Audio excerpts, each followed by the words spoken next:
Good morning and welcome to Mrs. Bell's Sweet Treats and More. This is my YouTube channel. Today is Monday. This is Monday Moments and welcome, welcome, welcome. As you may be able to hear, the birds are a little bit loud this morning, but we are definitely into spring here in New England. I am glad to be here today. I had a funny story to tell you. I was thinking about when I was little, going to faraway places.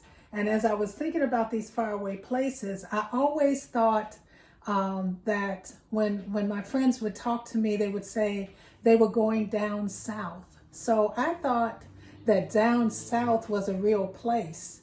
So I knew that there was Mississippi, Alabama, Texas, Louisiana, Georgia and all that. But I couldn't find down south on the map. Have you ever had that kind of non-understanding? Well, I found out sometime later that down south meant that they went down to those states. They were in those states. It wasn't a specific place.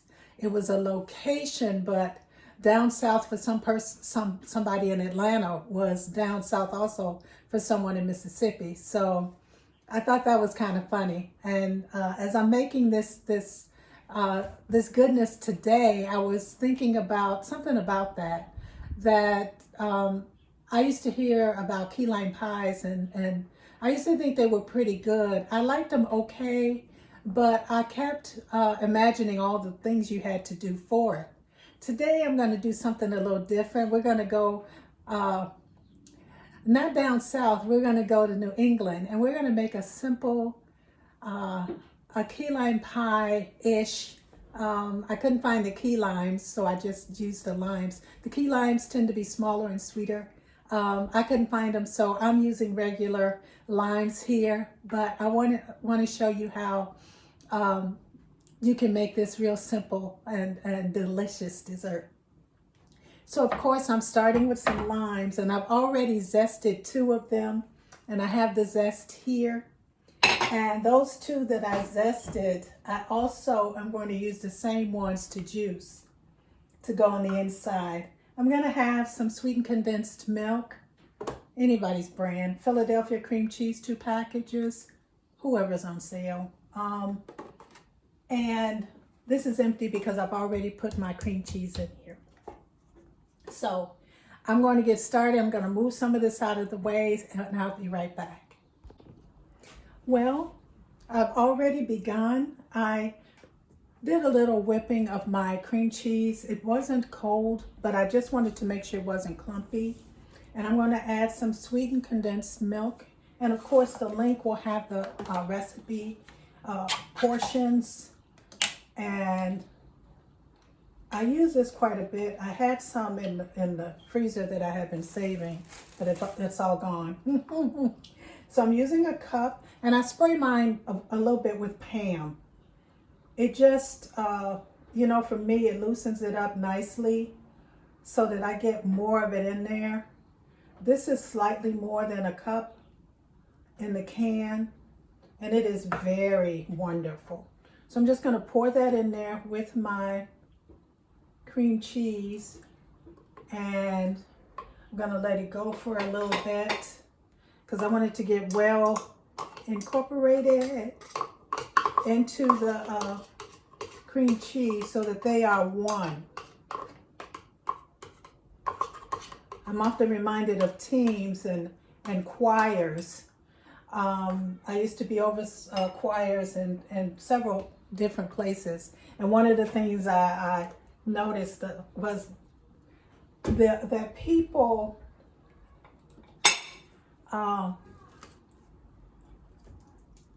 in a choir environment, there's a solo at times, but the purpose is choir, which means that we only hear the choir.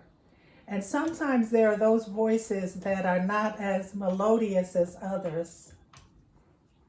And sometimes we get in the middle of a song, and when we're out there in the middle of the song, we just think we can take it. We think we're sounding and doing all those runs, and they are on point.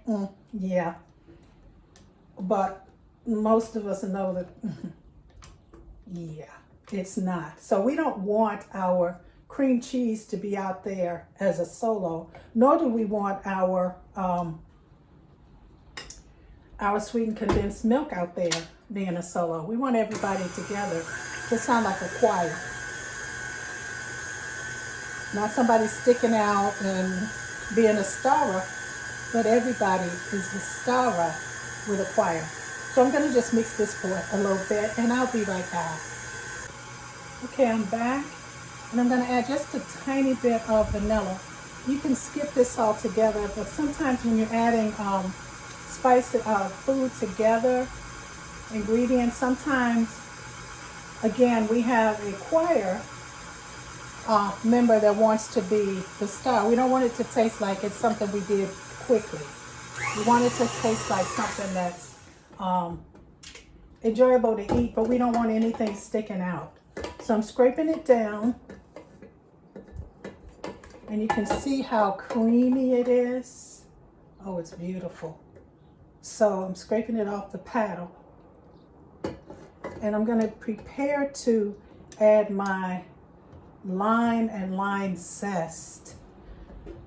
I used to use, and I mentioned this in earlier videos, I used to work with lemons a lot, and when I did the lemons, I used to throw away that lemon skin. Oh my goodness. I found out years later it was a lot of flavor.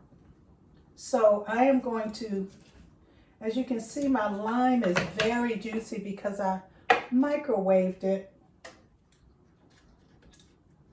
And I'm just going to zest it as you, not zest it, I'm going to get my juices out of it.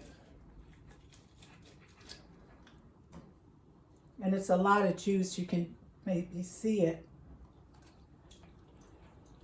So I want about 1/3 of a cup of juice. So I'll do this one and the other one, and I'll be back. Okay, I have already creamed together the cream cheese and the sweetened condensed milk. I have some lemon zest. This is one of those recipes that it depends on your taste. Well, it always does. So I'm going to add some of my lime zest. Maybe about a tablespoon. I may add a little bit more. The limes are small, and sometimes they give you, you can get some with a little bit more size, but they don't give a lot of zest. So I needed about two of the ones I had. They were a little bit smaller. So I'm going to add that, and then I'm going to add just a little bit of sugar. And I'm being careful with my measurement because, again, the limes have flavor, a lot of flavor, but you may not like it as bitter, you may not like it, you may like it sweeter, it's up to you. So I'm going to pour in just some of my lime juice, and of course I have the measurements that I'm using so that you'll know.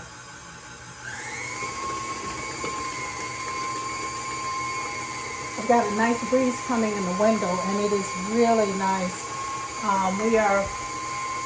We're in the 60s, and for some people that's cold. So here it's a little warm because we're not really into our true spring and summer yet.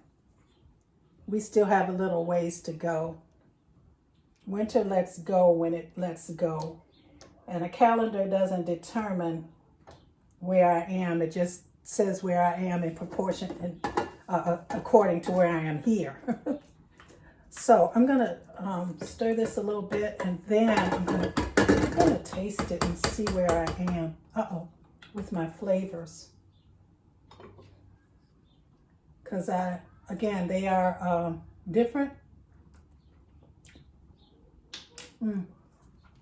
That's good. I'm going to stir this just a little bit more, and I'll be right back. Here we are with our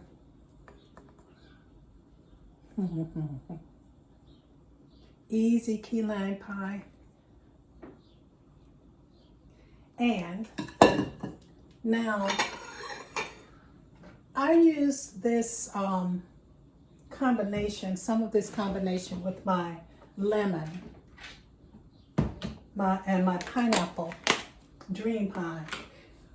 We can make the crust from scratch, not a problem. We can make use heavy whipping cream and whip it, not a problem. But I'm into more of the quick, and for those that do the original recipes, have at it. My hat's off to you. I don't often have time, and sometimes I just really need, I want to use what I have in my own house. So I'm just going to take the Cool Whip and just stir it into my lusciousness. And I don't want to mess this up. So I didn't have quite the whole container, so I don't use the whole container.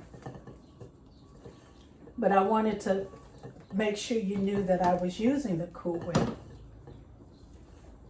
And not quite the whole container again.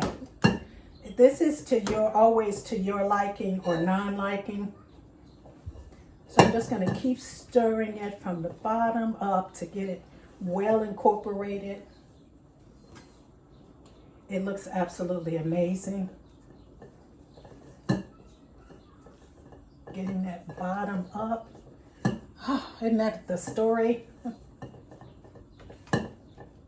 Okay, this is what it's looking like. Looking really luscious. So I'm going to take my ready-made graham cracker crust and I'm going to turn this out.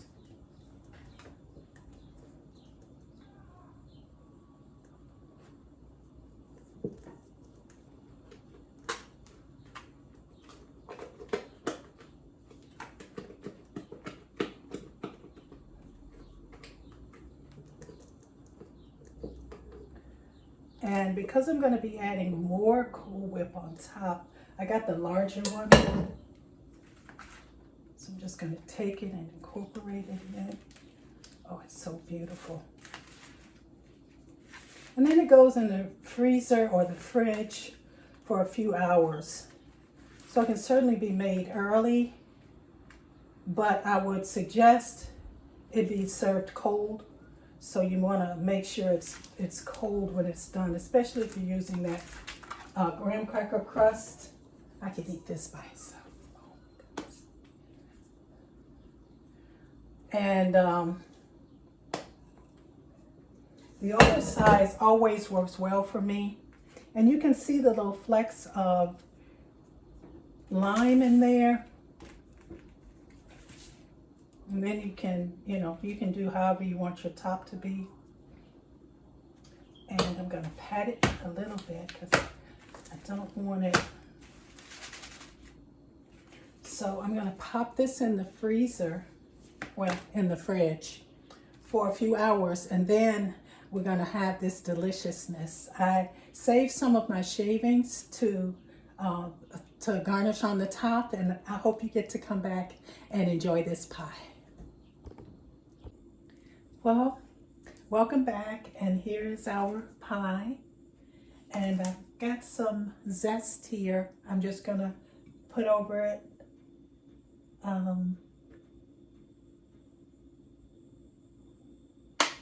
Put a little color to it. And there we are. I'm gonna cut a piece, but I'm gonna do a little, I'm just putting some slices on it. For those who are unsure what kind of pie it is. More zest. And there we have it.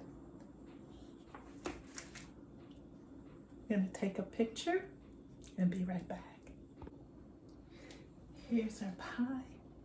And I'm just going to take a piece. I am really excited. It's still a little soft. I'm just getting like the sound of that graham cracker.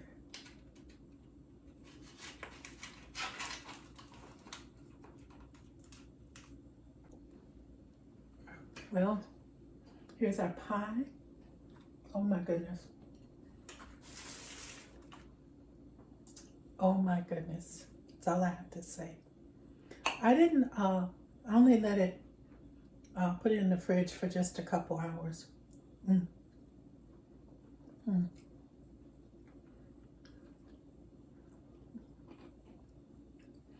This is one of the easiest pies. And I just followed what I did, pretty much what I did with my lemon and with my pineapple. Ready-made graham cracker crust. And I got the crust with the extra couple pieces size.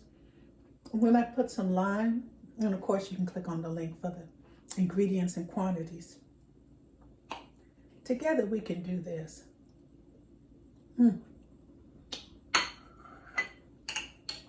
This is an easy, cool pie.